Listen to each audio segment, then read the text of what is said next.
Welcome to Daily Leadership Lessons, where we explore the principles, practices, and habits of successful leaders.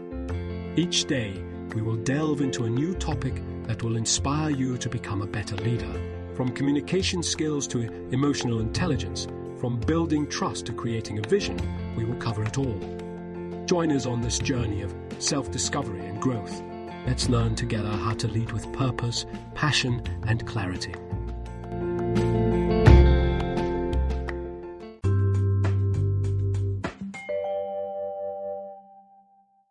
How to build an organization that learns, grows, and adapts.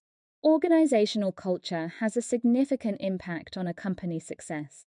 Studies show that organizations that focus on cultivating a growth mindset tend to outperform those that are solely performance-driven. Whereas performance-obsessed cultures breed stress and cutthroat competition, growth cultures allow employees to take risks, learn from failures, and continuously develop. Today, we will explore the key ideas around shifting to a growth culture and provide specific examples of how leaders can make this change. The problems with a performance-obsessed culture. Companies that base status, compensation, and advancement solely on outcomes like sales targets, productivity metrics, and quarterly profits often create unhealthy dynamics among employees. When success is narrowly defined, people feel intense pressure to deliver immediate results. This leads to various issues. Short-term thinking employees focus on quick wins rather than long-term strategy. There is little incentive to invest time and resources into projects that may take years to generate returns. Discouragement of failure, fear of failure suppresses creativity and risk-taking. Employees avoid new initiatives with uncertain outcomes. Lack of collaboration. Performance metrics pit employees against each other.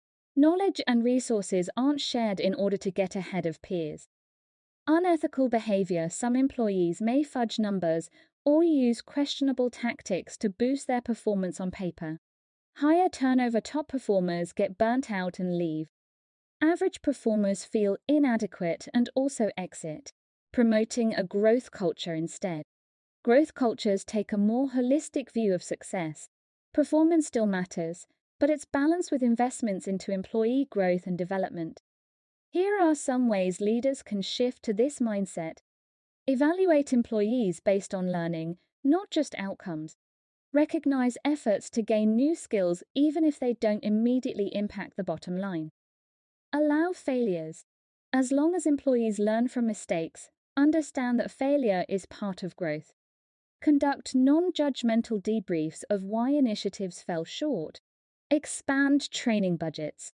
Invest in developing employees' capabilities through classes, workshops, and stretch assignments. Spending more on enrichment ultimately pays off. Be patient with transformation. Recognize that meaningful growth takes time. Stick with programs like coaching, mentorship, and job rotations, even if gains aren't immediate. Publicly appreciate risk-taking. Praise employees who had the courage to pitch bold ideas and test innovative approaches. This signals that creativity is valued. Collaborate across teams. Break down silos by having teams share expertise and ideas. Joint strategic projects breed camaraderie over competition. Implementation example. Here are a few examples of how the above growth culture principles translate into concrete programs and policies. Netflix instituted a policy called Keep a Test for managers. Instead of just looking at whether an employee met numeric targets, managers are trained to ask themselves, if one of my people told me they were leaving for a better opportunity, would I fight hard to keep them at Netflix? This retains strong performers looking to develop, not just achieve short-term goals. Adobe got rid of performance ratings and instead has frequent check-ins between managers and employees. These focus on ongoing growth and problem-solving rather than backward-looking assessments. Adobe also has peer bonus programs where employees can reward each other for embodying the company's values. Masterclass created a program called Take the A-Train, awarding funding and space for employees to experiment with new educational content formats. Even if these never translate into actual products or courses, it's a chance for people to flex their creative muscles without worrying about immediate monetization. Amazon instituted the Just Do It Award for employees who overcame bureaucracy or rigid rules to do something innovative. This kind of bottom-up risk-taking is exactly the norm a growth culture wants to reinforce. Key takeaways. Shifting to a growth mindset takes work, but pays off through increased innovation, engagement, and retention of top talent. The specific steps leaders can take include focusing evaluations on learning rather than just performance, allowing failure, investing in capability building, having patience with development timelines, publicly praising risk-taking initiatives, fostering collaboration across teams, and instituting programs and policies that embody a growth mentality. With concerted effort over time, organizations can create cultures where employees are motivated by intrinsic growth and continuous improvement. Conclusion.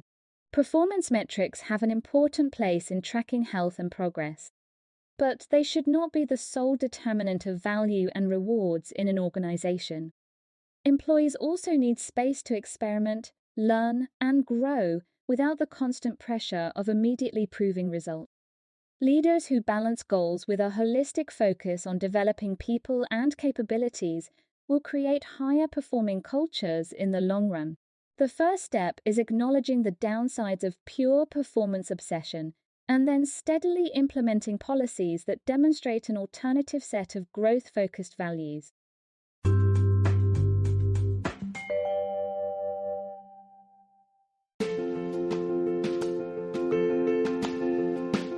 Thanks for joining us for this episode of Daily Leadership Lessons.